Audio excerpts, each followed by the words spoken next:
Friends, ಯಾರಾದರೂ Mysuru to Bangalore ರೋಡಲ್ಲಿ ಏನಾದರೂ ಜರ್ನಿ ಮಾಡ್ತಿದ್ರೆ ದಯವಿಟ್ಟು ಯಾರು ಮಾಡೋಕ್ಕೆ ಹೋಗಬೇಡಿ. ಇಲ್ಲಿ ದೊಡ್ಡ ದೊಡ್ಡ ಬಸ್ಗಳೇ ಎಲ್ಲ ಮುಳುಗೋಗ್ಬಿಡ್ತಿದೆ. ರೋಡು ಮಂಡ್ಯದಿಂದ ಬಿಡ್ದಿ ಕಂಪ್ಲೀಟ್ ಆಗೋ ತನಕ ರೋಡ್ ಯಾವುದೂ ಸರಿ ಇಲ್ಲ. ಯಾರು ಬರೋಕ್ಕೆ ಹೋಗ್ಬೇಡಿ ಫ್ರೆಂಡ್ಸ್. ಇಲ್ಲಿ ತುಂಬ ಎಲ್ಲ ಕಡೆ ಜಾಮ್ ಆಗಿದೆ.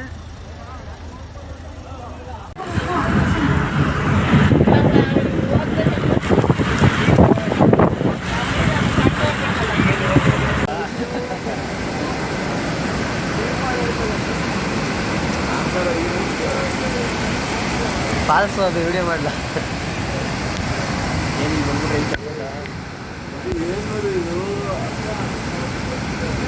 ಫಾಲ್ಸ್ ಇದ್ದೇ ಹೇಳೋದೇ ಕೆರೆ ಅದೇ ಬಾ